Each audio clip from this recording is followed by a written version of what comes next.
Aloha friends, it's Robert Stellick. Welcome to another episode of the Blue Planet Show. On this show, I interview wingfoil athletes, designers, and thought leaders and ask them in-depth questions about wingfoil equipment and technique. I'm also trying to get to know my guests a little bit better, their background, how they got into water sports, what inspires them, and how they live their best life. As a visual learner, I'm adding visual content that you can watch right here on YouTube, but you can also listen to these long-form interviews on the go as a podcast. Just search for the Blue Planet Show on your favorite podcast app. Today's interview is with none other than Armie Armstrong, the founder of Armstrong Foils. It's amazing how he built a business in just a few years, from a few prototypes to one of the biggest manufacturers in the world of foiling and now wing foiling equipment. We just got some of their new boards at our shop here in Honolulu. Really nice boards, innovative features, and he talks about that in his interview. Also about growing up on a sailboat, learning how to walk basically on a sailboat, sailing around the world with his parents. So that's a really cool backstory, I thought. I also want to say a special thank you to our sponsors. This show is brought to you by people just like you that support Blue Planet here in Honolulu. So next time you're shopping for new gear, please check out blueplanetsurf.com. And I think you'll find that we have great quality, service, and pricing. So you can't go wrong getting gear from Blue Planet. And of course, also you're supporting content like this and making it possible. So thanks for everyone who supports our business. All right, Armie Armstrong, welcome to the Blue Planet Show. Thanks so much for coming on. How are you doing today? Oh, awesome, man. Yeah, we're just about to go and test some prototype foils. So as soon as this is finished, we're out on the water. So yeah, life is good. We were locked down in NZ for a while recently, and it's all kind of, I guess we're a year and a half behind the rest of the world with the COVID thing. So we're going through it now. I don't know. It's kind of crazy. But yeah, we're allowed back on the water. So yeah, a couple of months of that was pretty bad, locked off the water. So you weren't now we're back into it. You weren't allowed to go even on the water at all, even during lockdown. You had to stay in your house, basically. Basically, yeah, it was pretty hardcore. And then even now, we're almost 2.5 months into it. Like a lot of businesses can't open, so it's pretty hard for a lot of people. I'm just super lucky that, that you guys in the States seem to be charging ahead and carrying on, and Europe as well seem to be back to normal. So fingers crossed we head that way too. Yeah, I mean, not really back to normal, but people are just kind of tired of arranging their lives around COVID, and basically you just, like, at some point you just have to learn to live with it, I guess. That's the thing. But yeah, like last time we met was I guess like about 3 years ago, I think, in Raglan, maybe 2 years ago, before this whole thing happened. Yeah, that's right. When was that your last international trip? Probably was. No, actually, I went to New Zealand again like a year later, which was in February 2019, right as the pandemic was already going out in China, cool. Right before they stopped the international travel. So that was a good trip. But so now you're in Auckland, Zealand. It's summer is just starting, right? You got nice weather over there. Yeah, it's just starting. And yeah, we're lucky we're out of lockdown and we're back in the water. And so yeah, we're just getting through a pretty exciting list of prototypes and moving ahead one step at a time. Cool. Well, let's start in the beginning. Like last time we talked, you mentioned, you just said that you grew up on a sailboat sailing around the world with your parents. So I wanted to find out more about that. Like, can you tell us more about, how you grew up and how you got into water sports and, love your love for the ocean and all that kind of stuff? Well, I was just really lucky that, born into a sailing family. I mean, I think I was really lucky. Definitely had a lot of great adventures with my parents. I was conceived in Brazil. So my father was an architect in Brazil. And then they'd been planning a sailing adventure with some friends of theirs, who was also a Kiwi architect, along with my father. And they went back all back to the UK, met up there, bought a boat, did it up, and they had 2 young families, so 6 kids total, 3 each side, and then the 4 adults, and they jumped on a 44-foot ketch and sailed off around the world into the blue yonder. And so that was, I was 6 months old when we left the UK, and we sailed around for a couple of years, floating around the Pacific. So I learned to walk on the boat, and then ended up in New Zealand after a pretty good sailing adventure. And then we were always sailing every chance my parents got to get out and about once we're in New Zealand. And so just all of my childhood memories are sailing, basically. So the trip, that 2-year trip, do you remember much of that? I mean, if you're 6 months old, you probably don't remember most of it, right? I don't remember a lot, but I actually when I was at school, I did a mini student doco type thing on it, and there was lots of Super 8 footage and lots of slides and stuff. So I put together a bit of a story and interviewed everyone actually on video. So we've got that, which is pretty cool. So yeah, I remember it more through photos and stories. But it's interesting, like just learning to walk on the boat, and that just being in the ocean for a lot of time. I know you can't, I have to get in the water weekly at least, or else I just start going crazy. So yeah, that just is what it is. So that's interesting. Do you think that learning to walk on a boat helped you with having better balance, or being used to being on unstable? Yeah, definitely for sailing. I mean, and maybe for other sports too, because that just feeling the way the water's moving and being used to it. And I think that's the way with a lot of the traditional navigators. They just grew up in that way of being on the water and fishing and stuff. And yeah, it is definitely something that I guess that they say that your brain gets pretty wired in the first 5 to 7 years. So I think all of those real early experiences, and it's the same, I think, with top surfers, if they get into that when they're really young, they have quite an advantage, I think. Yeah, for sure. That's interesting. So do you get seasick at all, or you're Not at all? Not No, at I've all? never really got seasick. Yeah. Well, that probably has something to do with it too, that you're just used to Yeah, I love it. I love, the rougher it gets, the more fun it is. I love being out in the ocean, in storms. That's Cool. So what are your earliest memories of like being in the ocean, or in the surf, or like doing like kind of water sports like surfing or anything like well, that? for me, it's really sailing.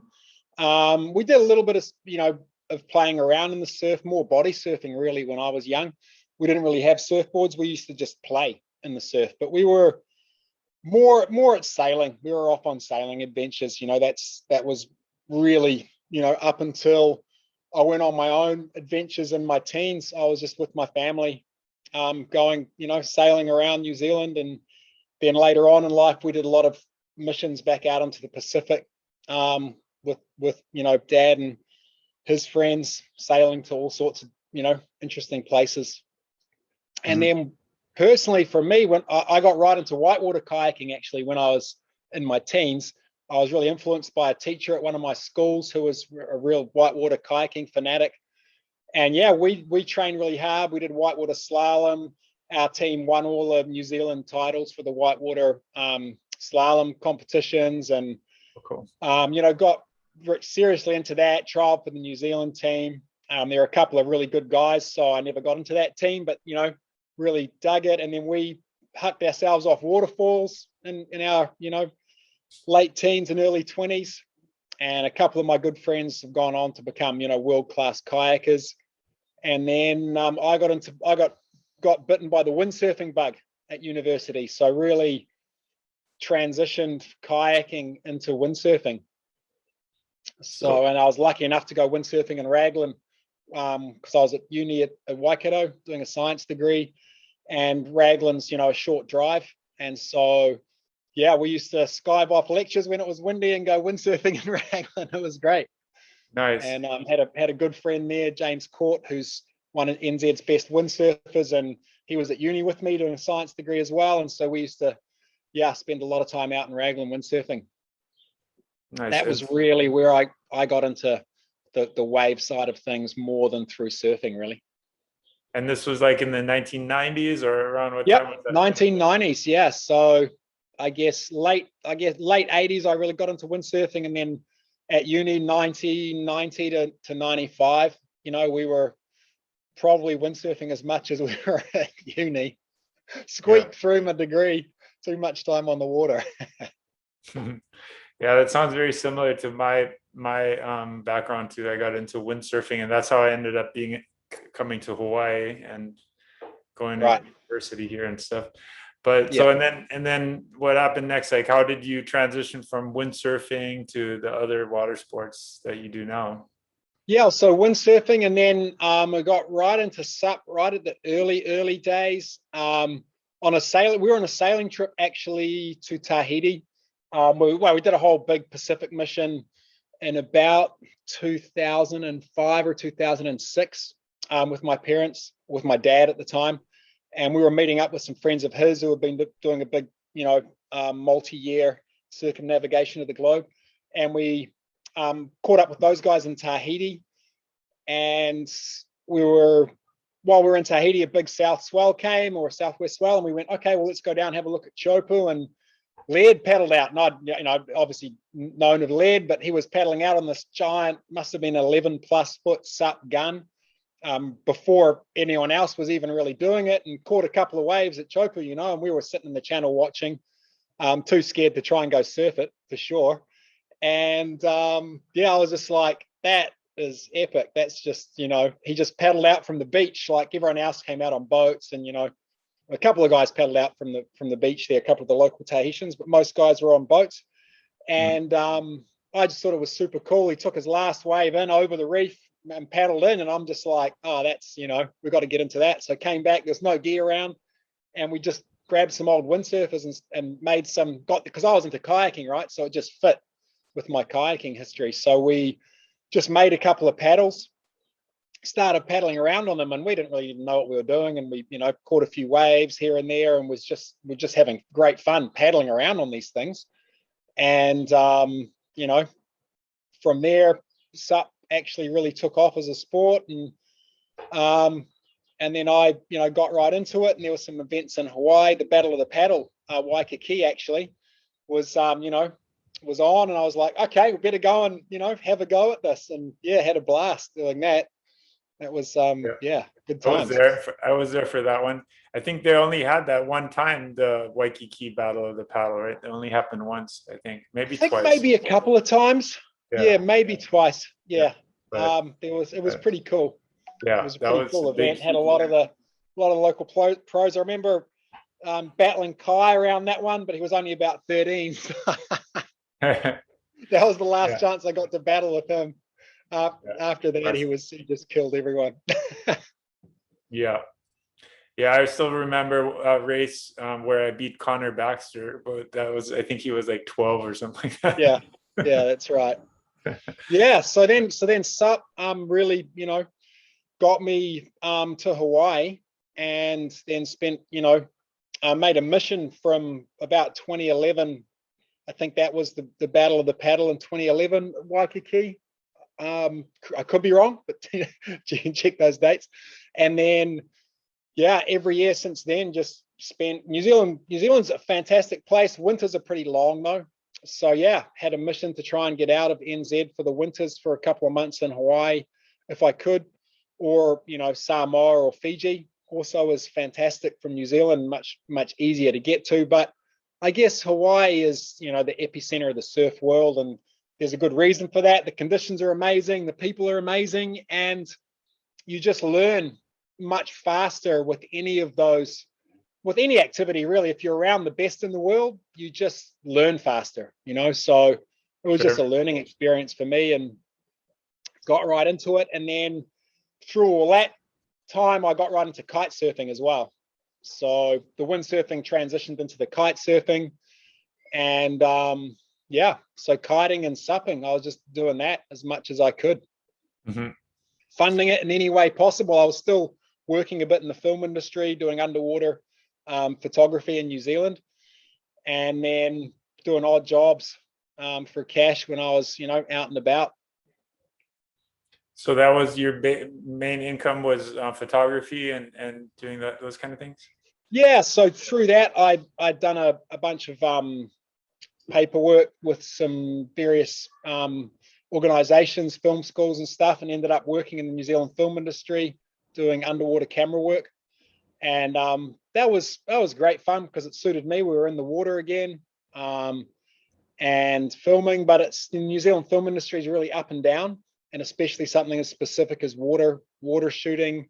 It's not really consistent work. So it was kind of good. I managed to get lots of time to go off and do my passion really, which was get in the water paddling or kiting.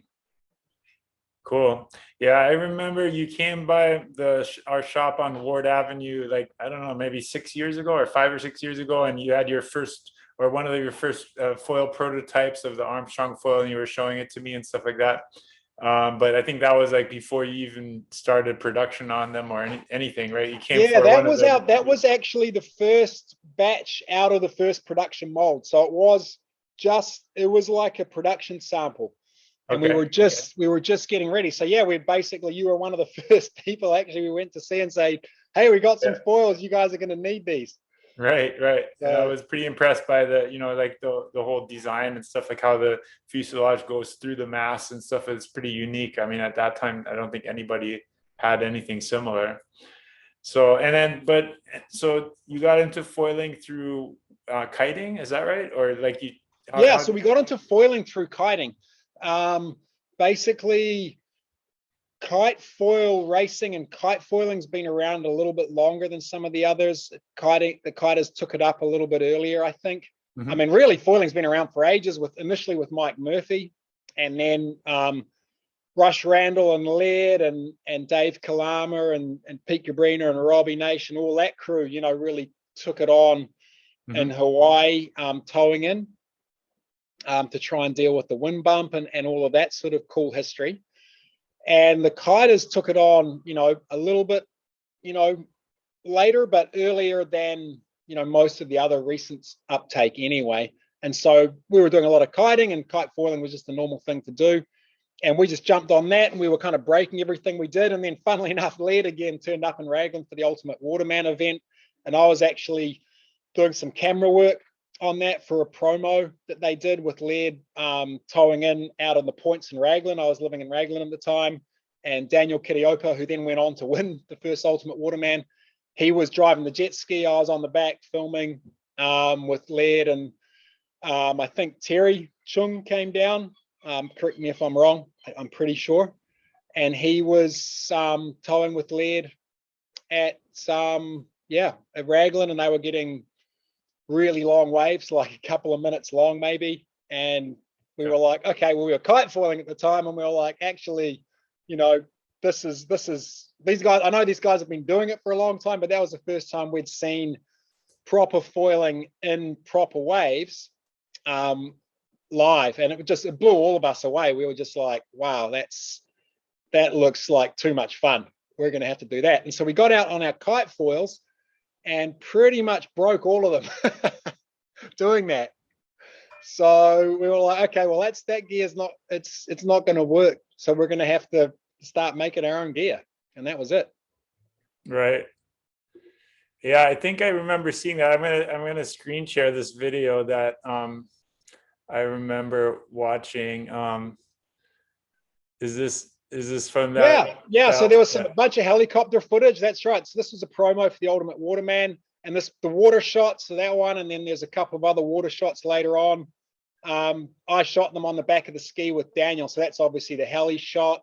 And then there's one where Laird, comes past. That's actually a heli shot too. But then, I know you can see on the jet ski. Yeah, that's me and Daniel on the ski, and that's one of our shots there. Oh, cool. That's pretty epic. Yeah. So that was, obviously a good day in rags. There was no one out surfing. It was a bit too lumpy, this outsides. So yeah, Laird was the first person to really get involved in, outsides properly, foiling rags. And for him, obviously this isn't necessarily massive surf, but it's still a pretty solid day. And he's charging. This turn, I remember he was like so close to putting the foil out there. I know, right in front of the lip too. That's Yeah, amazing. but, Laird's a unique individual, as we all know. So yeah, Yeah, trust him to really, open up our thoughts processes. So yeah, we were jumping in the water filming this stuff, and this was the promo for the Ultimate Waterman. Yeah. right. And his mast is like, is that the stainless steel mast that he has, or? This Yeah. one's, I'm pretty sure it's an alloy rig. Mhm. Very basically, probably a Mike Murphy T-bar. And, with G10 wings that, I don't know, Laird would have built with someone in Hawaii, I guess. I don't know the full story of that foil rig. Yeah. Except that, yeah, we were just like, that's too much fun. We're going to have to get into it. And then we did. We got into it after that and broke everything we had. And so then we were like, okay, we just have to start making stuff. So you actually started with toe-in foiling, yeah? Well, kiting, and then we saw that, and then we started towing because it just was like mind-blowingly fun looking.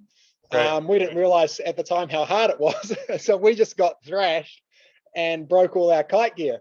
And so, out of necessity, first of all, we started rebuilding the kite gear because we broke it all. And then we were like, hang on a minute, the stuff where, we rebuilt some wings, we rebuilt some fuselages and some masts. And we said, actually, we've made it stiffer, we've made it stronger, it feels better to ride. Let's actually make a whole foil set. And then we're really lucky in New Zealand. We've got a lot of really smart boat designers and boat builders.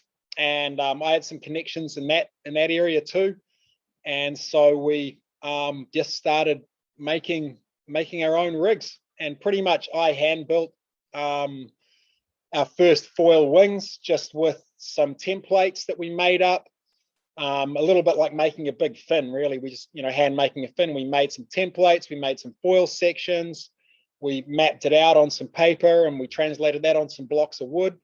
We stuck all that together, and then we laminated it and tried it and went, okay, well, that worked. And we wanted to make it a bit different. So we tried a different foil section, took the grinder to it a few times until we had something we thought actually worked pretty well. And then we scanned that and then did some CAD on it, and that became our first foil.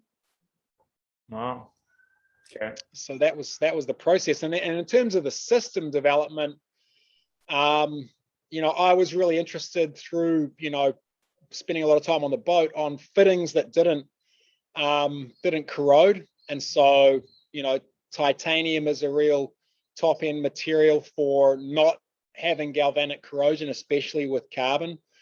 And it's light and strong, and it's just a kind of a really nice material in the ocean, because once the part is made, it doesn't really change.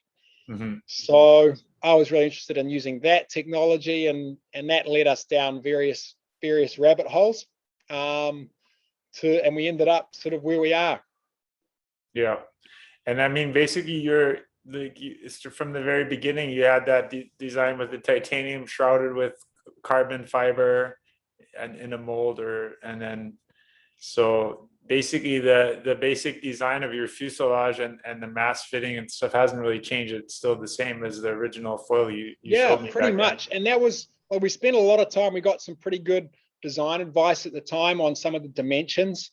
The reason for the hex inside the round, well, we wanted round because I really think round on the fuselage is pretty important for not changing the flow when the fuselage goes through different angles. So the flow doesn't change, to the around the fuselage to the back wing. If you've got a more square or rectangular fuselage, when you put it on an angle, it changes the flow around that. Mm-hmm. So I was really interested in that. And if you look at, fish and bottom brackets on boats and keel bulbs and everything, nothing's square. No one's making anything square. Fish, there's no square fish really.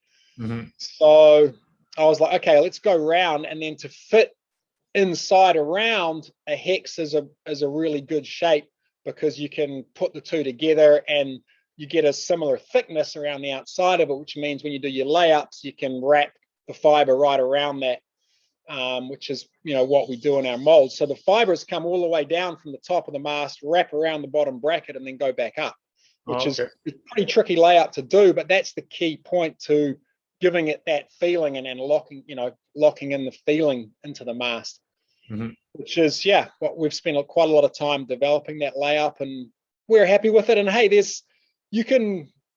it's always a balance. You can make something stiffer, but then you're going to lose some feel. So there's that balance, and it depends a little bit on the conditions. If you're really going out in big waves, then yep, there is something in a stiffer setup. And I think, like you say, lead may well be using stainless or solid alloy mast or something for the really big waves, but we're not really trying to make gear at this point for people to tow in at Nazare, and it's epic that those guys have done it. I mean, they are next level for sure, but what we're trying to do is make something that has a real nice surf feeling when you're doing a turn on a head high wave.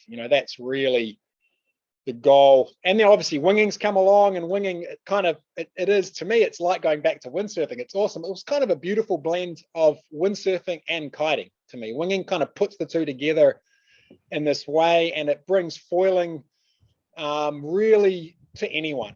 That's the beauty of winging, because you've got the balance with the wing, which is a lot like the windsurf rig, but you don't have the mast, so it's lighter and kind of easier to handle. You don't have that uphaul issue. You haven't got the strings like the kite, and it allows you to have that balance point on the foil. So really, with winging, in decent wind, anyone can foil, and that's where I think the future is. And hey, I'm not alone in that one. Yeah, for sure. I mean, and this is a wing foiling show, so but and like for me, when wing foiling started, I was doing more stand-up foiling or prone foiling and stand-up racing and stuff like that. But ever since I started wing foiling, that's almost all I do now. So how is it for you? Like, how much time do you spend on a wing foil board versus other sports? Yeah, well, we still kite foil a little bit because kiting's a really good way to test gear, because you're independent. You can go pretty fast, and you can quickly change gear and go back out and feel it. Winging's pretty good for testing gear as well. And then we tow. I do quite a lot of towing into downwind, because I think riding bumps downwind on bigger foils, especially when you're testing the bigger foils, is a great way to see how they turn. I'm really interested in trying to make foils that turn really well. Mhm. So that combination of pump efficiency and turning. Towing into bumps downwind. And yeah, we used to paddle in, we still do paddle in a little bit on the really windy days with the SUP. We don't have conditions in New Zealand really where you can chip in and ride the coast downwind like in Hawaii, which is awesome to see that some of the top surfers doing that as a cross-training thing. I really influenced by Kai, I'd say. But yeah, the SUP downwind foiling, we do a little bit of that. But for testing gear, really towing, you can't beat the amount of time you get on the foil, And so for me, the problem is with making gear, and my partner Robbie, who really drummed this into me after our first mission, we were kind of all over the place making all sorts of different things. You've got to just change one thing at a time, which, whether that be a tail angle, a tail section, whatever it is, you have to keep everything else the same: the board, the mast position, the front wing, the fuselage length. Every other element you need to keep the same, so that otherwise you don't really know what your progression is or what's happening. And so we keep a note of each rig we've tried, and then change one thing at a time, and then you actually have an idea of what you've done and what is affecting things, and then you can make progress. And it does two things. It means you can't just jump to some whole next level immediately. It's a progression.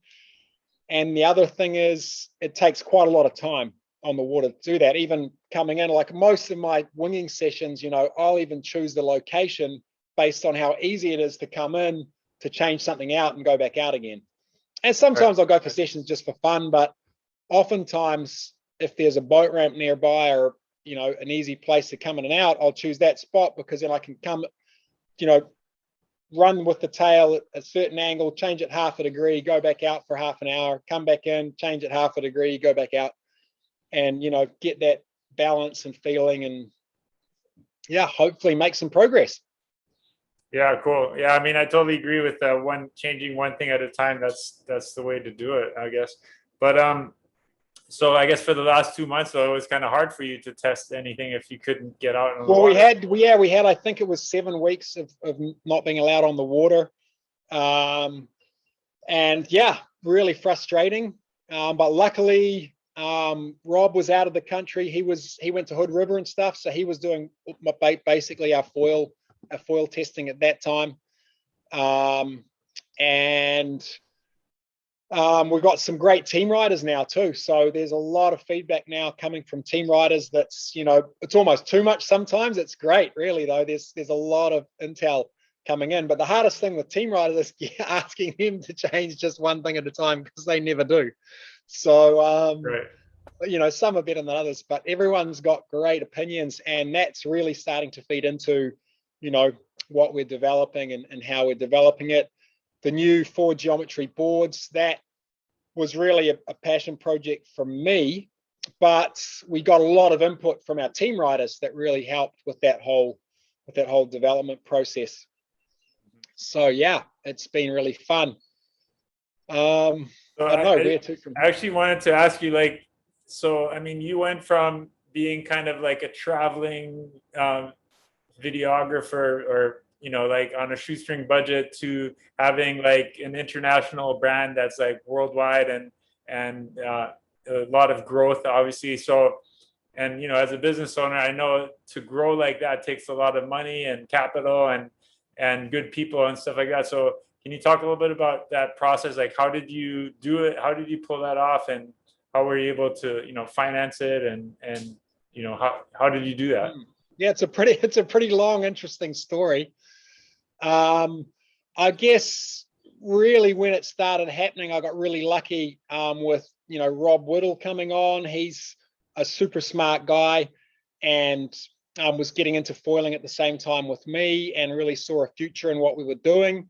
And he was my initial kind of partner, and then we brought in Andrew McGregor and Bryce Rhodes, who are super keen surfers and sup athletes, and also successful business people, right? So they really brought some key business knowledge to it.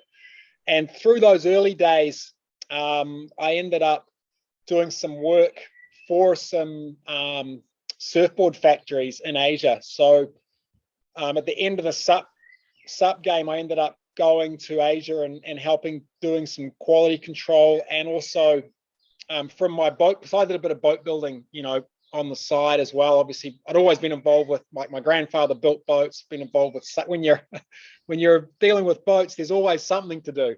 And so there's always maintenance with boats, some kind of sanding or laminating or painting or whatever it may be.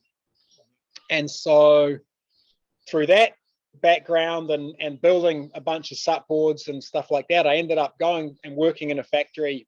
And at the time, I tried to set up actually a sup brand. And I went to the last Pacific Paddle Games with a range of boards, actually. But they were, I was probably behind the curve on that one. But what I did do through that process was ended up working in some surfboard factories, helping them improve their carbon layup techniques. So yeah, spent a bunch of time in Asia in surfboard factories over a period of 3 years. And so when I put my friends together who were backing the foil project with my contacts at the surfboard factories, that's really where it grew from. So I was just lucky, right place, right time, and we got into it at the right time. I think that video you played with Laird was instrumental timing. It put us, we got right into it a little bit early, and I changed my focus from sup completely to foiling, and that's just all we were trying to make. And yeah, to be honest, our first few foil boards were pretty wild, and it was just an experimental time, and we they worked, but yeah, for sure they needed to be improved. But that was, I guess, the process that everyone was in at the time, and I was just lucky that we got to make some, and we got to make some foils, and we got them out on the market at a time when it was just taking off. And so from there we grew it, and I'm just really lucky with a lot of people that we met along the way. Yeah, nice. And then Rob Whittle basically helped you with.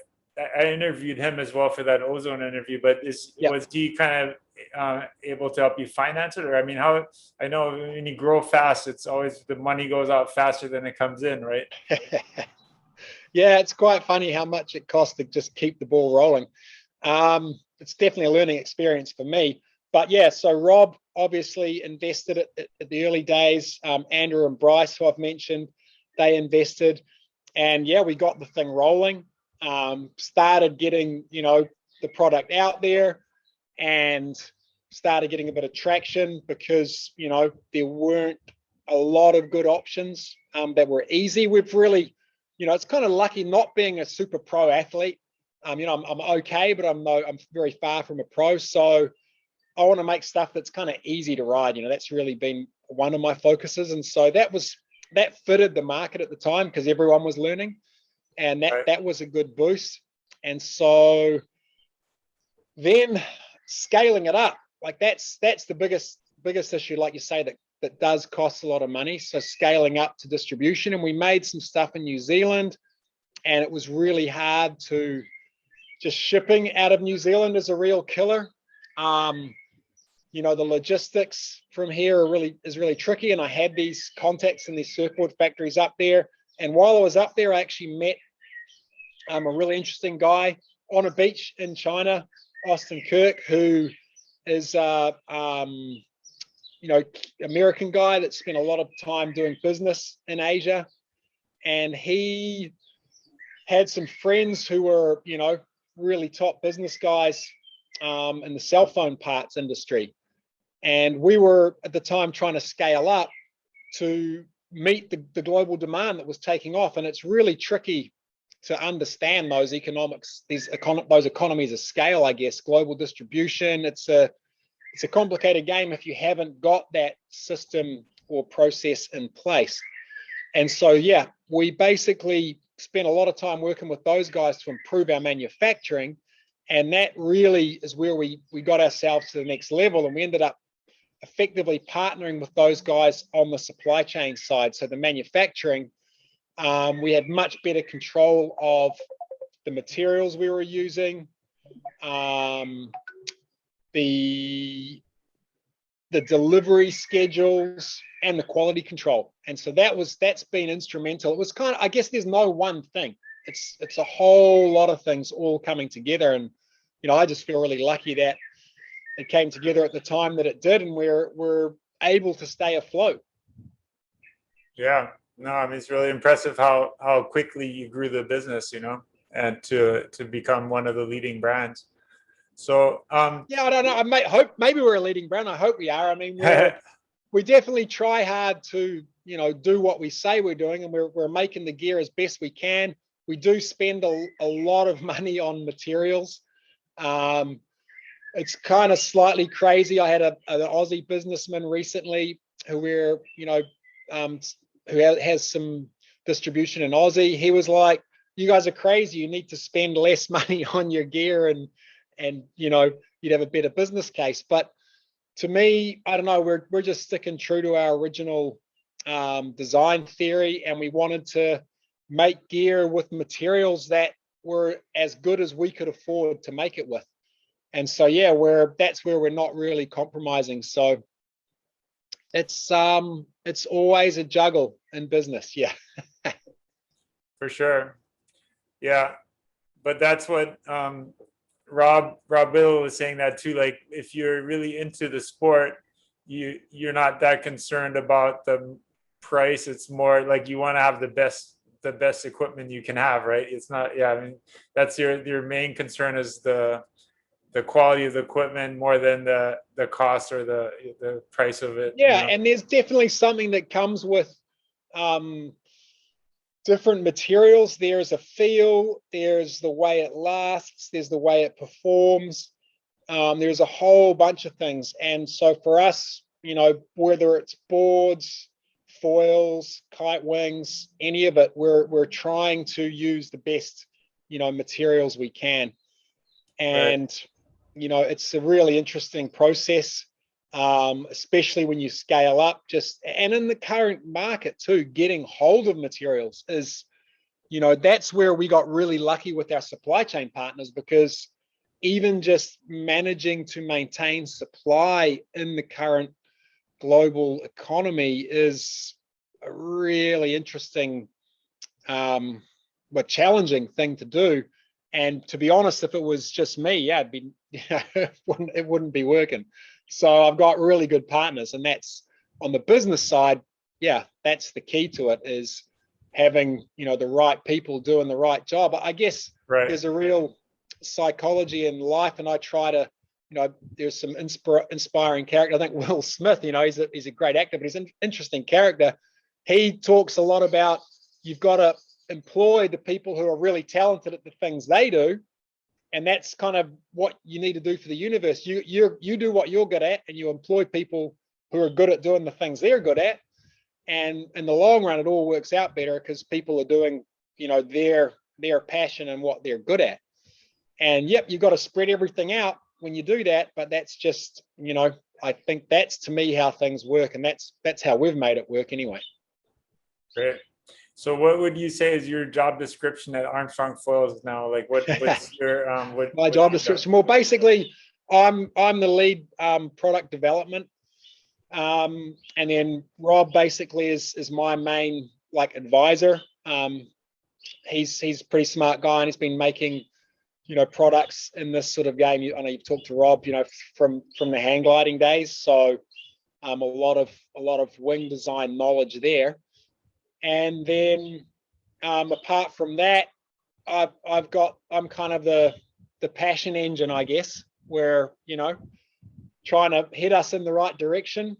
And then we're filling out our team on all the other fronts logistically, because that's, my forte is not global logistics at all. And it's still a challenge, but it's been really interesting, and I get involved. We have, open meetings and process on that, but to be honest, we're finding our way to a certain extent as well.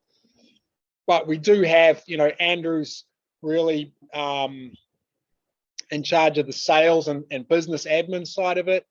And then we've got, a great inside account management sales team who are really on top of immediate communications, and that it's, having a global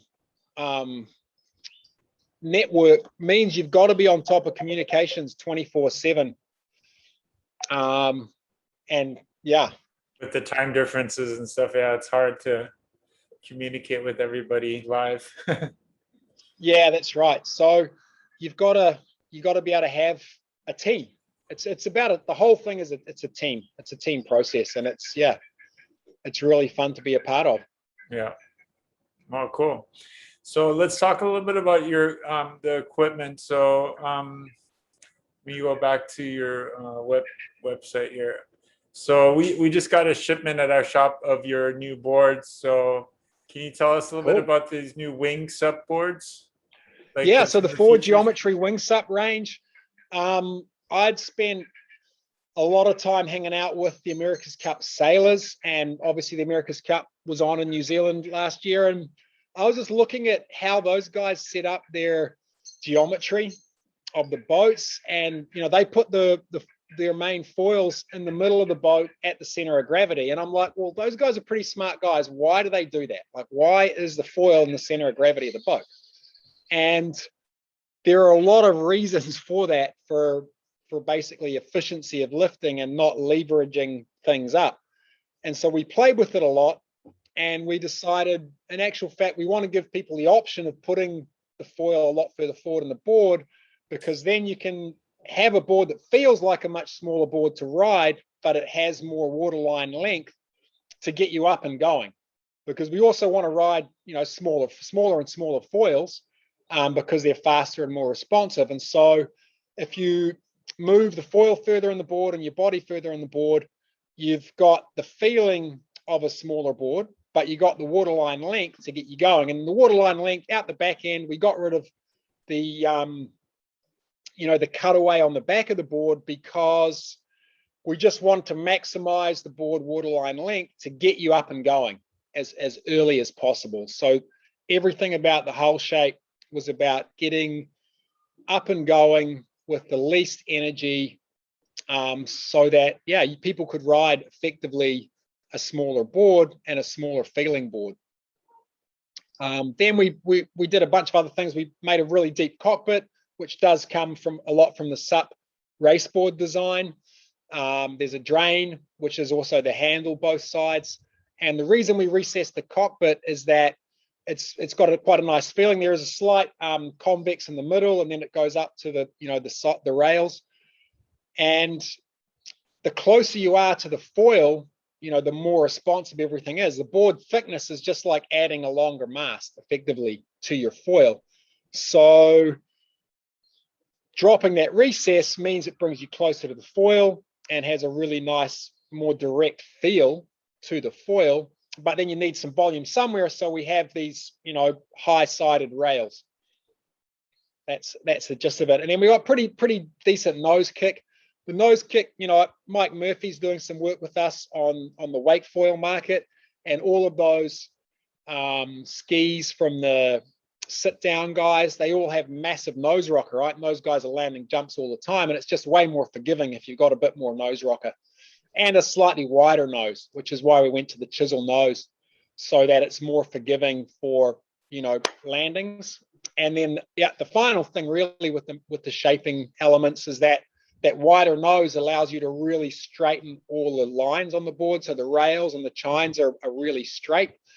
And that we just felt that helped with the board accelerating off the water surface. Okay. So what size board do you ride mostly? I'm kind of lucky. I have 3 boards in my van, so depends on the day. If the wind's light, I'll ride the 88 liter. I'm 90 kgs. So I'll ride the 88 liter as my light wind board, and I can trog around on that pretty much in no wind, with a 5.5 or a 6.5, and get going at the slightest gust because you're already standing.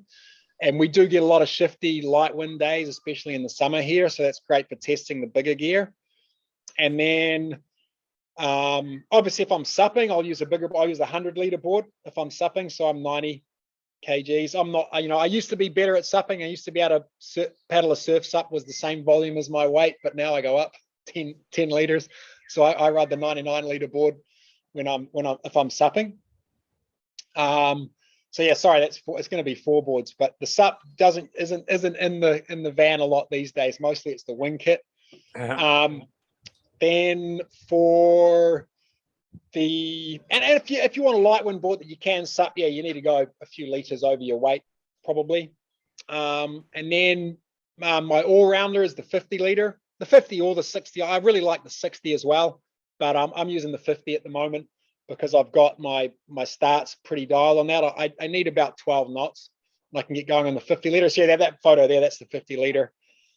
That was a Ma'alai. That was a classic session actually on Maui. Oh, really?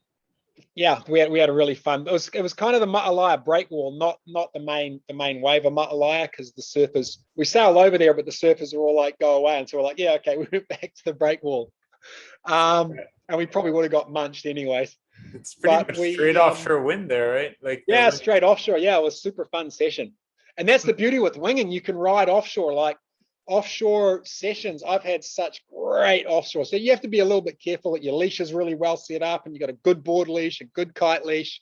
But if there's some good waves, you can really, offshore sessions are so fun with winging. And that's something that we never did with kiting, and even windsurfing dead offshore is kind of tricky, but with the wing, you can just fully depower it and ride straight up wind. But yeah, getting back to the board choices. So then the 50 liter is kind of my all round at the moment. I need 12 knots or more. And then if it's proper windy, I like the 34 liter 4.5. And that's because it's really nice to jump. It's just, smaller and more nimble in the air.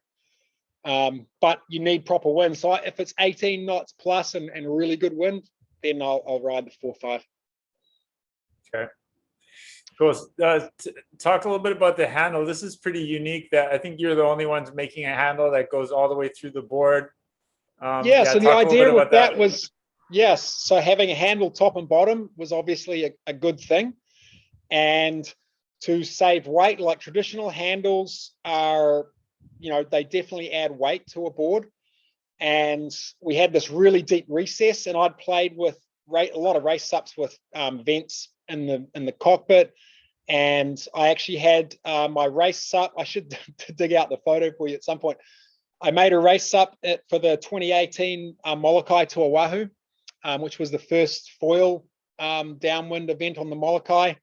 And that one had a really deep cockpit and it had vents as well. And so I wanted a vent in the deep cockpit board, and then it just kind of came together. We make the water drain a handle, so that goes all the way through. So you got your handle top and bottom and a vent for the cockpit. And obviously the cockpit drains out the back as well, but you just want to make sure that the water completely clears. So if you've got such a deep cockpit, it makes sense to have a vent. And so the handle on the bottom is a little bit further back than on the deck. Is that correct? Like it's on an angle. So the handle's on an angle. The reason for that is to help with water evacuation and also reduce the drag on and maybe it's pretty minor, but on the bottom, because the handle's on an angle, it's not a square surface hitting the water. It's actually an angled surface at the back of the handle. So whether that makes any difference, I don't know. It's a pretty tiny detail. Do you ever get water splashing up out of the board when you're like on the surface? Or it's funny, even landing really big jumps. If you get a video shot of it, when you're bouncing the board off the water comes through there, but you don't notice it. I've landed pretty big jumps on that board, and I've never noticed the water splashing up and hitting me in the face or anything. Interesting. So let's talk a little bit about your the wing. I guess the wing surf, and then I guess these are for winging and surfing then, yeah? Yep. Yeah, so the smaller boards are more surf shape. They're something you can paddle in, or like I was saying, I wing the 34, and our smaller team riders, Cash Brazola and Tatiana Grant, they'll wing, the 40 27 liter board. Sky Rama will surf paddles in the 40, and he's a pretty big guy, but he's a great surfer, and he can obviously surf a 27 liter board. I don't surf a board that low volume, so if I'm paddling in, I'll actually use the 410 at 39 liters, because I'm not a great surf foiler. I'm not a great surfer. I never really grew up surfing, so I need all the help I can get. And the 410's got way more paddle, but those photos, that'll be the 40 that Matteo and Tatiana are on there. Yep. So they've got all the foot strap options, so you can wing them with straps, but they're also really good for surf foiling on too there. And they're basically a good all-round board. Nice. Yeah. Okay, cool. Yeah, thanks for that little rundown on your boards. And then let's talk about your the foils. I guess you just released a new foil. Actually, let me pull that up. You have two new foils that are just got released recently. So you want to tell us a little bit about these two new designs? Yeah, so we're just expanding the high aspect foil range. There's actually going to be 6 foils in that range, so it's pretty exciting to fill out the range. And we've done it step by step, because every size, different sizes actually need a slightly different detail, and some of those details are pretty important. Geometric or aerodynamic twist is got to be adjusted per size, and so that's a pretty big tuning element. And like we got back to changing one thing at a time, it takes quite a long time to tune in those changes, and so you have to make one, try it a few times, compare it to the other one, go backwards and forth, and then adjust it again, and trying to get something that has that the ultimate pump and glide, and you can turn. Like those are the big elements. And so we're really stoked with the way our bigger foils will turn. You can get on a wave and you can actually throw them around. And ultimately the HA range is a high performance wing range, but then rippers like Matteo and stuff, like he's on the 725 in that photo, that the weight guys, smaller guys waking, they'll be doing crazy things on those because they're just so much faster and you can pump for miles and that sort of stuff. So they're ultimately, though, the range, it's a pretty, similar feeling per size, and it depends on your body size a lot. So that's why we've got the range. Obviously, once you get down to the smaller foils that we will be releasing very soon, the 525 and the massive one, the 1525, that's all about expanding the range for the different size of rider. So the 525, it's going to be more a kite foil, really. But the 725, smaller rippers, 925, average size rippers, the 1125, larger rippers, and the 1325 and the 1525 are like your light wind, performance foils, or, bigger rippers who want to, get out there and pump around or downwind or whatever. So when you downwind foil, which foil do you use? I'm mostly on the 1125 at 90 kgs, but I'm okay at keeping it up to speed. I find the 925 is too small for me, actually. But if you're a lighter guy, the 1125 is going to be too big. But that's if you're talking, good guys who have got some pretty good skill. If you're in really small bumps, though, then right now I'm using the 1325 if it's small and I'm towing in, downwind.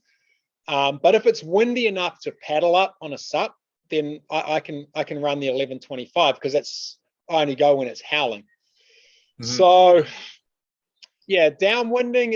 Downwinding an interesting. I mean, here's a question for you. How do you see downwinding? Because it's an interesting one for me. Like I got into it. Like we were downwinding the Nepali 2017. I did the Nepali race downwind on a foil, and then the year later was the M2O.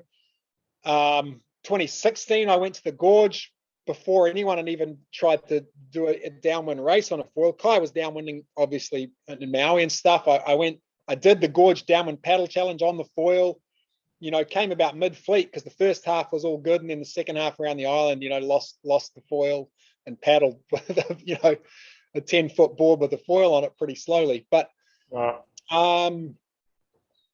yeah, where do you see downwind foiling? I mean, I don't know. It's epic fun.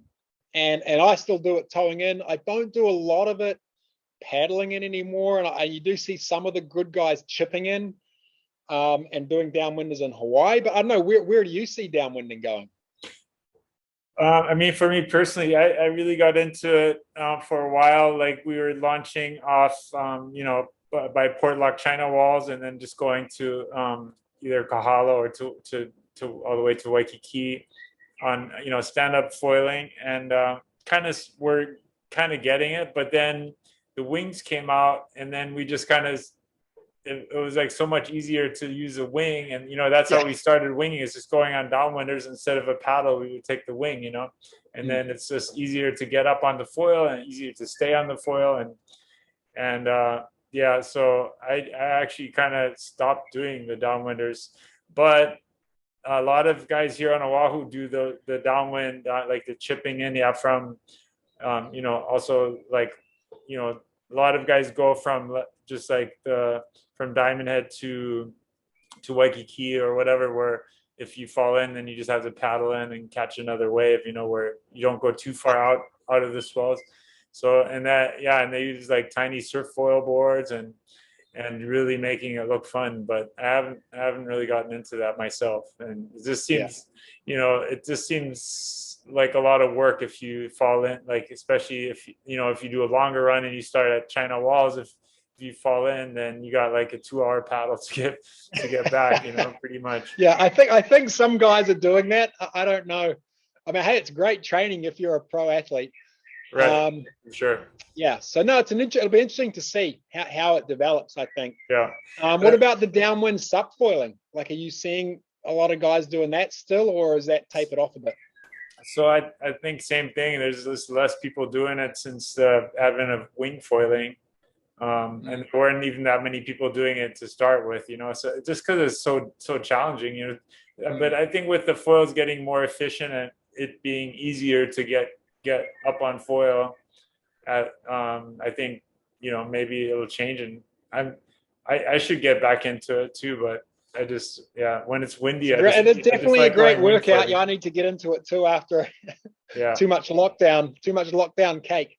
yeah. But But what I'm but excited about is just wing foiling and riding waves on the wing foil board too, and just like doing those long carving turns and stuff. Like to me, that's super fun. And jumping. yeah, and I guess that's the thing with winging. It's kind of taken over because, like you say, it's so easy to get in and out, Mm. and you just get so much foil time.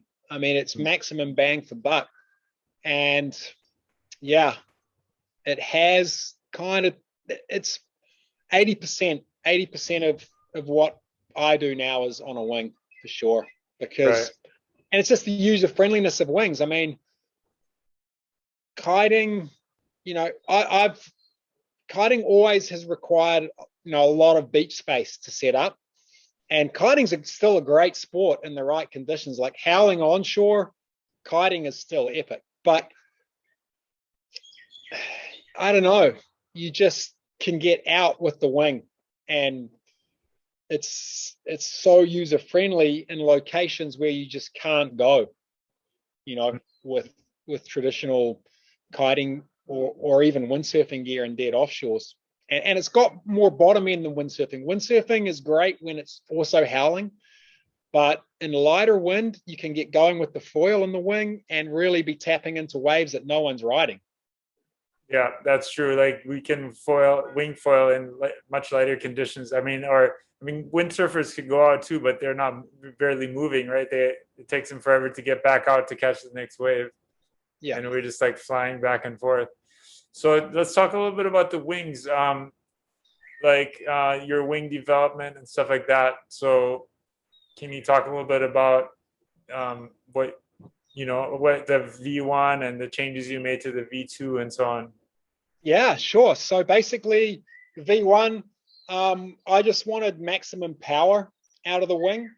And so we really went for large diameter leading edge and a really deep section, which does give you a lot of bottom end power. And that rigidity that you get from the larger diameter tubes really helps with the bottom end juice of the wing.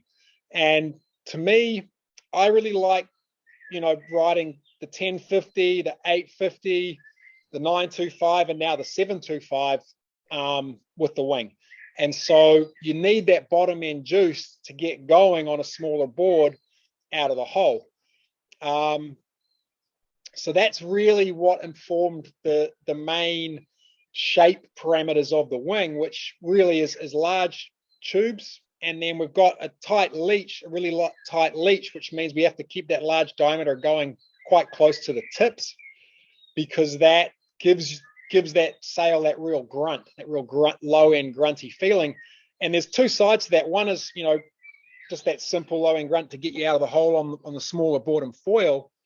But it also means you can ride a half size or even a size down from most other wings. So I ride the 4.5 when most people are riding a 5 or a 5.5 or even a 6 sometimes, And our 5.5 is a grunty wing. That's like a 6 or a 6.5 for most other guys, but it has a slightly more compact span for that size because it's got the really deep profile.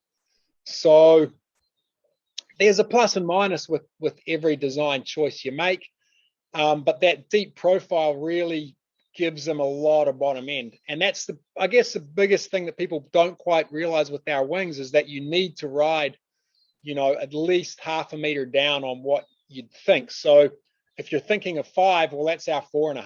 If you're thinking, a 6, that's our 5.5 really. And the 3.5, we use that quite a lot, down to 18 knots. Yeah. And it's more like really the grunt of a 4. Yeah, I mean that's one So thing. the other thing we did is we extended our range. So we got the 2.5 and the 6.5 and the V2s. We improved the handles. The profile is not quite as deep, so we changed the profile. It's not quite as deep as the V1, so it has a bit more top end, and it floats a bit more nicely. And we've beefed up all the reinforcements basically on the V2. So there's the beefed up leash. You got a photo on the screen right now there. We've got an extra bit of webbing that ties right back to the strut, because I was in the surf and, ripped the leading edge out of a couple of wings, getting ragdolled in the surf. Hey, reality is if you get ragdolled in the surf, something might break. That's just life. But trying to beef up these things. The handles are all way gruntier and stiffer on the V2s. Yeah, those are the main things. Yeah. If I can make a comment, this seam right here underneath the handle, I had like a little cut on my finger and it kept scratching. Like when I got backwinded or like pumping or whatever, I would always get scratched by this seam, this kind of a sharp seam right there. So maybe you should move that somewhere else. Yeah, no, we could for another. I mean, what I've found with those, because our handles are kind of rigid and they're kind of off the wing, I find I don't hit the strut with my hand. And that's, we spend a lot of time, those handles, I spent a ton of time on those handles. And yeah, there are some other, wing guys out there doing a very similar handle now. Basically, they pulled apart what we were doing and did a similar thing, because that stiffer handle with a slightly bigger arc, to me, puts your hand, and we've got, so the front handles, a little detail that you might not realize, our front handles have a bigger arc and the rear handles have a slightly smaller arc. And that's to help give the wing a little bit more angle of attack in your hands. So it balances out your arm length. You don't have to pull in with your back arm so much. And I found that put my hands off the strut, so they weren't hitting the strut. But yeah, for sure, some seams, if you hit your fingers on a seam, then yeah, it might graze your fingers. Yeah, but one thing that, like you mentioned, that the frame is really stiff. So that's something I really like about the A-wing, is that, like, it's kind of one of the things I really don't like about some wings that bend right in the middle. Like right here where the strut connects to the leading edge. When if it's not thick enough right there, it just tends to, like, when you hit a gust, the whole wing just kind of twists. Yeah, and there's two things there. What you can see with that picture you've got up right now, there isn't a ton of dihedral in the middle, and that's because our whole wing is designed to actually, when it loads up, you get a bit more dihedral in there naturally, and all of the panels are all cut and shaped so that when it's loaded, the airframe is really good. And what you'll find is a lot of wings, when they load up, they fold in the middle and you get a lot of creases in the canopy. So our canopy is all set up so that when it's loaded and it takes basically, around about 80 kgs of load, pulling someone out of the water, that's when the canopy is actually set to its perfect shape. And that's where you get that real pull and drive when you've got it going with some load in it. When it's completely unloaded, it doesn't necessarily have that same perfect shape. So it's a balance, and we're really trying to. But two things: I'm 90 kgs, and I like a lot of grunt out of the hole to get going, and I like to jump, right? So I want something when you jump, when you pull on it, when you're coming down from a jump, it really holds you and you can land your jumps. Right. A lot of other wings I find don't have a lot of pop, and when you're coming down, they just bend and you haven't got anything, and you just crash into the water pretty hard. So yeah, 100% agree with that. Yeah, I find that too. Trying to get some grunt into it. And hey, there's a beauty with the inflatable that you can go, large diameter, and a lot of that was informed from big kite design. So yeah, we're really trying to get going in, on smaller boards with smaller foils, but also I like going out in strong wind. So I really like how our, the 3.5 and the 4.5 and the 2.5 as well, when it's howling, perform when it's really windy, because the thing just feels, they really come alive, our wings, when you've got good wind. And, there may be some lighter wings out there that are better in really light wind conditions, but I prefer to have some juice when it's windy. Okay, cool.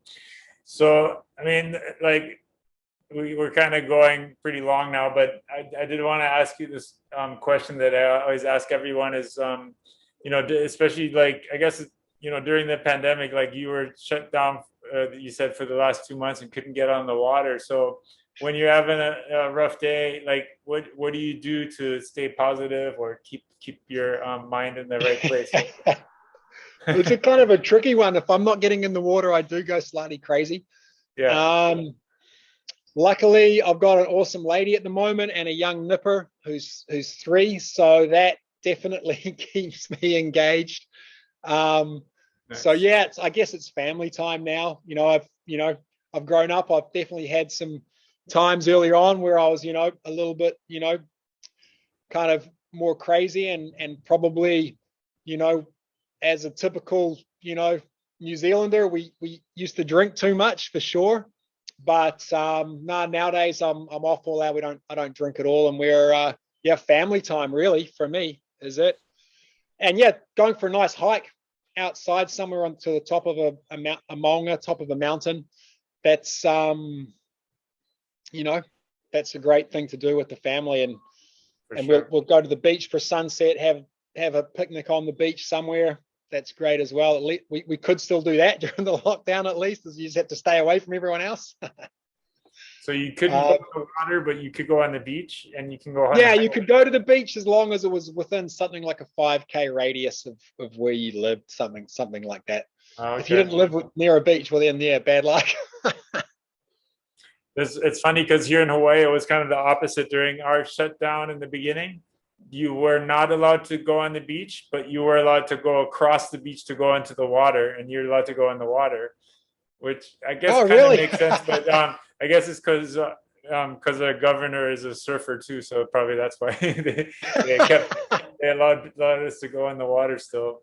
Which, we got to get our prime minister wing foiling. There you go. That's our mission for the summer. Yeah. Yeah, I don't know how all the rules work. There's some pretty conflicting ones, and it's different everywhere. I don't know. Everyone has their own take on it. I don't know any answers. That's for sure. Yeah.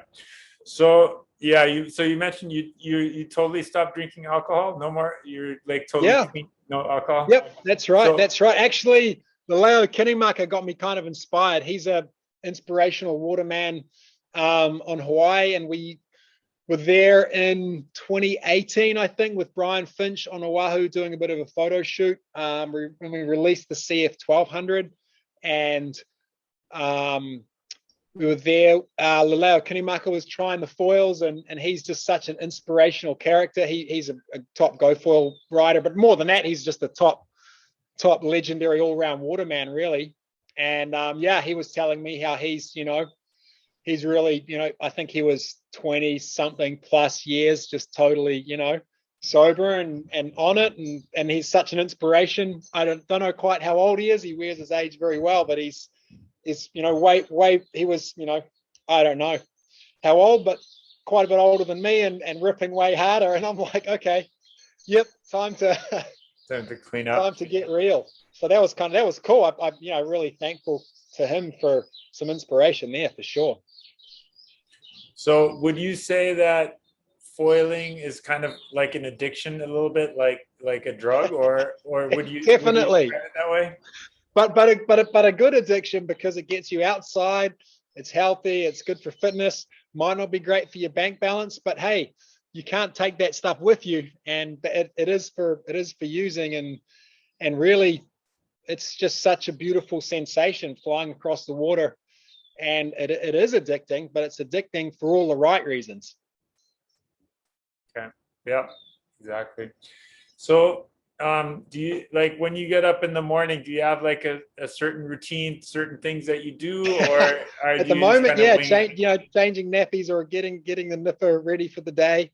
And then usually, unfortunately, these days it's checking a bunch of emails. It takes a couple of hours.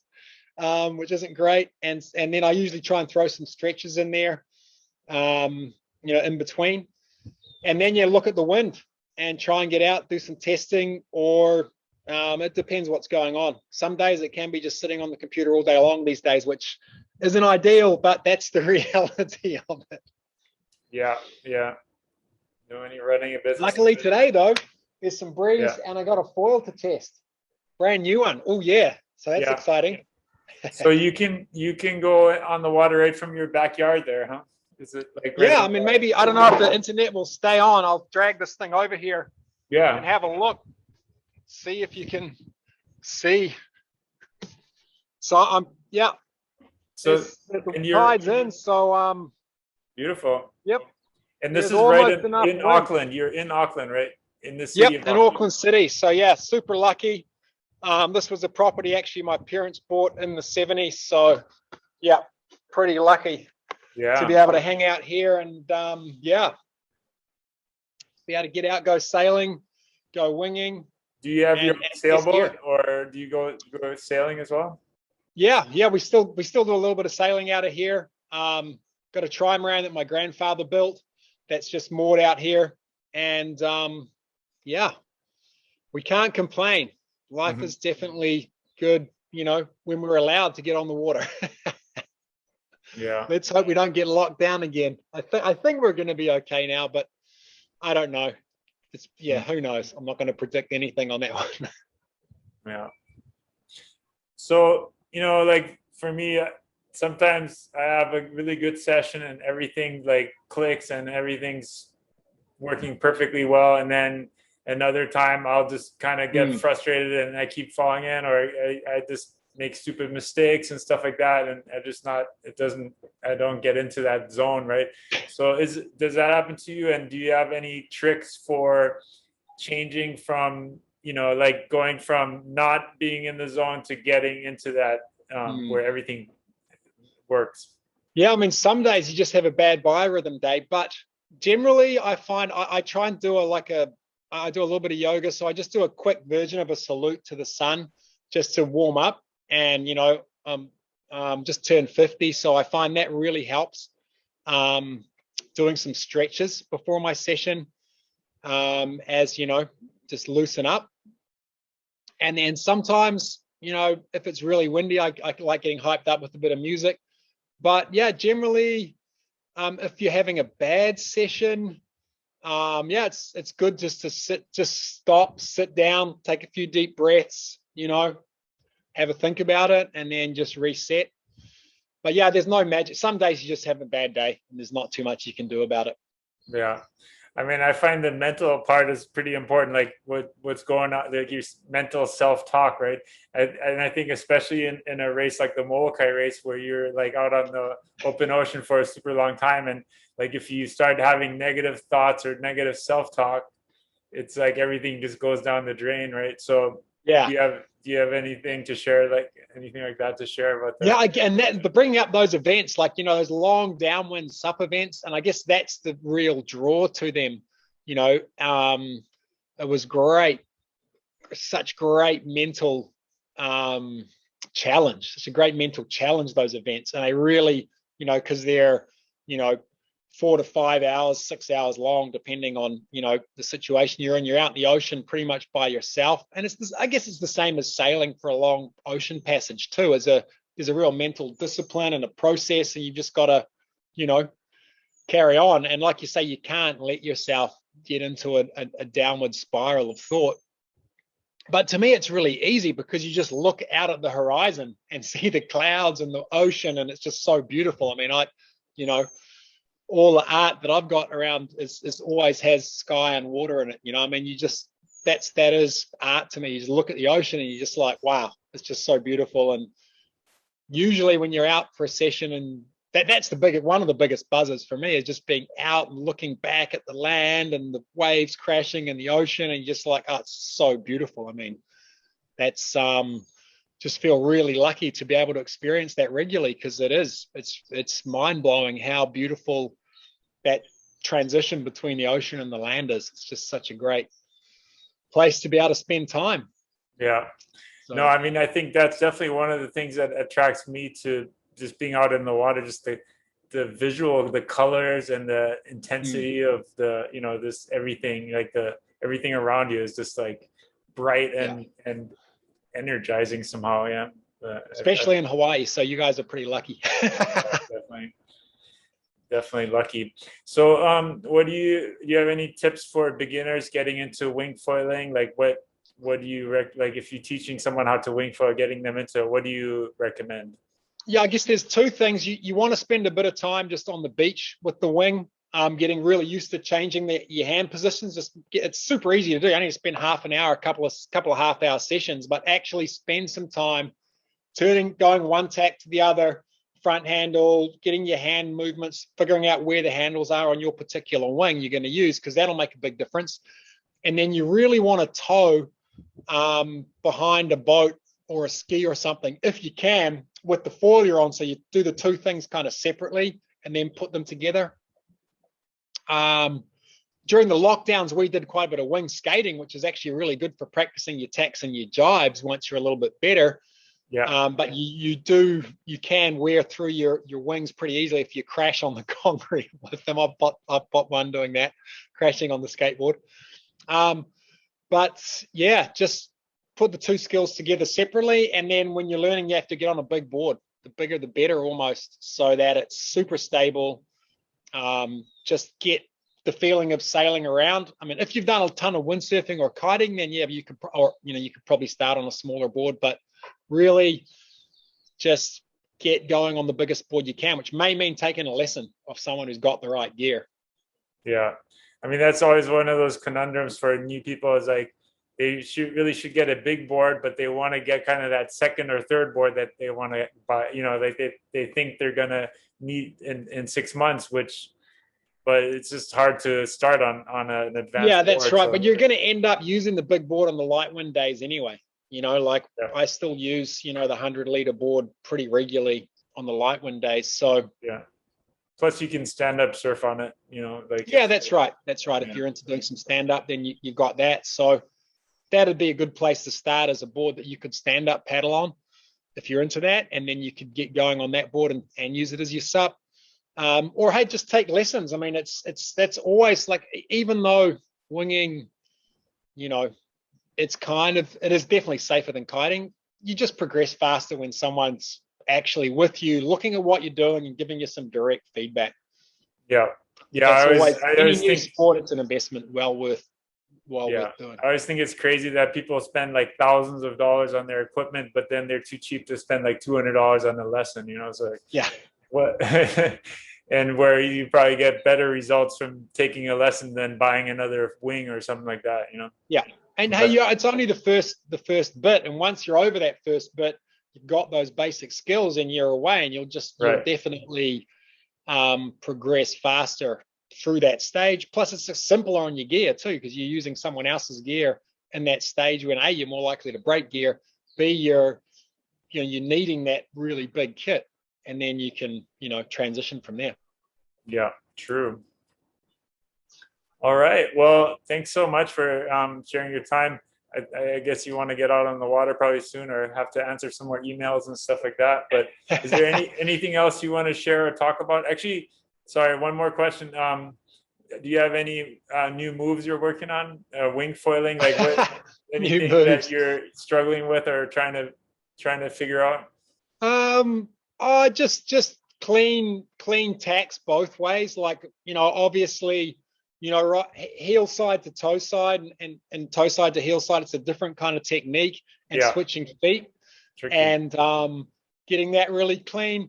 In terms of, I really like getting on waves. I mean, I'm more about just trying to get some nice turns, on a proper wave, getting in the pocket, getting some nice turns. I mean, I do like, hitting kickers and jumping. I'm not really full freestyle guy. But yeah, hey, I might get there. I have tried a few inversions. Every time I usually ride off the wing, put the foil straight through it, so then it usually ends up in a long swim.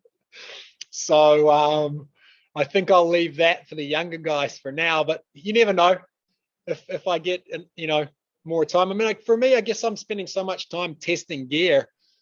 Yeah. So I just want to ride waves. Is it more? Do you, like, when you get on the water, do you see it more as your job or more as a fun thing to do, or both? It's still a fun thing to do, but it's definitely a job as well, because changing things one thing at a time, there's a lot to think about, and you got to go through the process methodically, which it does. And you know, you're often maybe not even in the location you might go to if you were just having a session for yourself, or on the gear you might be on. But it's just, you have to go through each step with each bit of gear. Yeah. And I still love it. I still love being on the water, but it's still a job too. I mean, it's just, you've got to go through all those iterations to understand it. But I mean, hey, we had a session on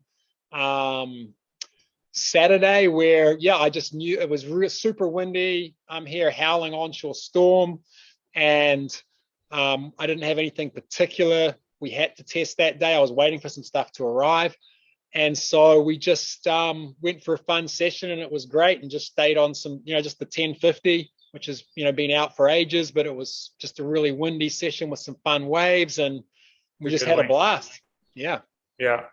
Yeah, no, I mean, I can totally relate to that, because a lot of times testing stuff or filming and videoing and stuff like that, but then sometimes it's nice to go out on equipment that you know exactly how it works, and no cameras, and just having fun, right? I mean, those are the best sessions, right?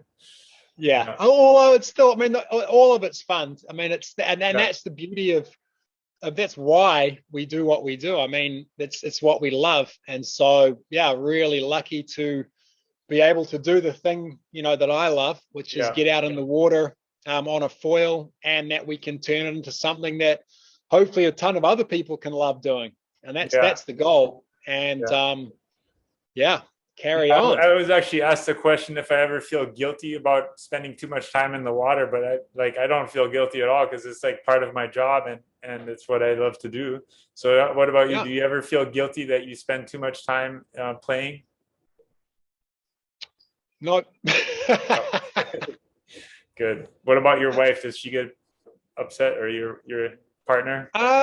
No, she's awesome. She's awesome. And we have great family support, and, you know, but yeah, you've definitely got to spend time. I definitely have days where I'm looking after, you know, the nipper if she's working and not taking sessions, you know. So there's a balance in life, like everyone has. You've got to balance, you know. Yeah.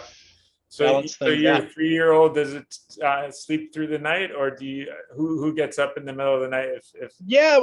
We share it. You know, she's pretty good. She's pretty good, but, you know, we have a 1-room house, so she'll come and just climb into bed, and everyone just stays asleep basically. Oh yeah, there you go. Cool. Well, thanks so much. Yeah, we'll have to do this again maybe in a year or so when you have some new stuff coming out. Let's see. It's going to be a really interesting year to see where everything goes. I mean, there's so much cool development going on right now. It's a really exciting time in the sport. We've got, you know, new things coming. We're working on all the time. And I'm really excited actually about the wake projects with Mike Murphy at the moment. We've got some new gear we're going to be putting out in association with him pretty soon. And it's kind of like full circle. Like, Mike's such a legend, and he's not really involved in the wing foiling thing, but he is the godfather of the sport. He came up with the front wing, rear wing T-foil, and he's just such a wealth of knowledge. And all his experience comes from just actually doing it, because he was such a ripper in himself, and he set up those foils for all those guys, you know, on Maui and Hawaii back in the day. Yeah. You know, Rush Randall's to this day, you know, he landed 3 back rolls in a row on a big outer reef wave, you know, and carried on surfing the wave. Like, we're not even seeing guys doing that yet. And sure, he had boots and all of that, but that was on a Mike Murphy foil, you know. So Mike's got some understanding. Like, the biggest thing, and we did a trip to Lake Powell recently. There should be some photos in the upcoming foil mag actually for that one, where we had the sit down guys, and then our top, you know, stand up riders all riding together and cross pollinating ideas. And it was epic to see the sit down guys, their understanding of the foils when they're exiting the water and entering the water is just next level, you know. Like, those guys were doing double back rolls and landing fully clean on the foil with the sit down foils. And it's a different kind of foil to do that sort of thing. And so those guys, they're all about, being towed behind the boat and hucking big air. But what you learn from that whole different aspect of the way a foil can function, it's just, it's going to inform a lot of other types of foiling in the future. And it's pretty cool that, Mike's still there. I mean, he's probably 73 or something now, but he can still, take air on a foil behind a boat. So yeah, I mean, I actually learned a lot watching some of those videos of them, like how they kind of, before they jump, they come up really high and then kind of hit the water and then boost super high, like with angle of that jump. They get a lot of that is to do with the foils that they're using too, and it's a very different shape of foil.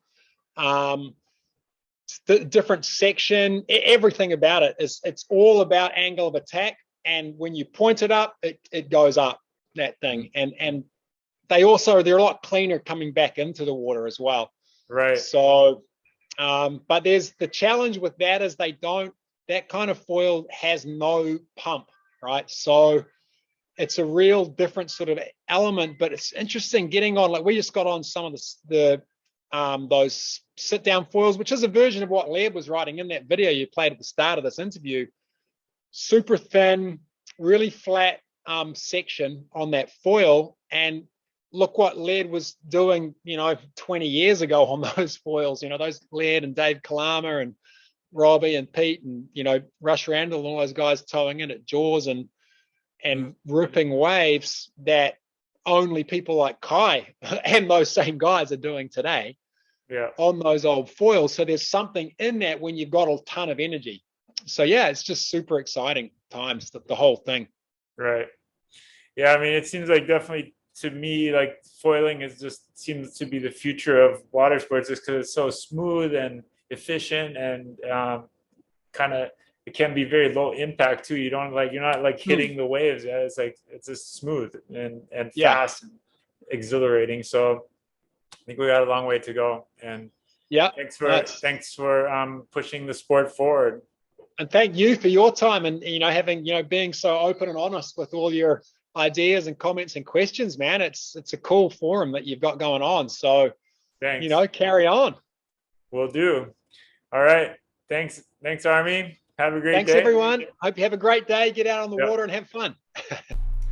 All right, you're still here. Thank you so much for watching to the very end. You're the ones I'm making this show for, the 5% of the people that watch all the way to the end that just can't get enough information about wing foiling. You're as into it as I am, so I really appreciate you sticking around. I'm actually on my way to go wing foiling right now, so I'm going to make it quick. But thanks so much. I hope you're getting out in the water as well. And I know especially the ones down under in New Zealand, Australia, your summer is just starting. I know for those of you in the US, probably it's getting a little bit cold now, and in Europe and so on. But I hope you're still getting out, having fun, and at least staying stoked if it's too cold to go in the water. So thanks for watching, and see you next time. Aloha.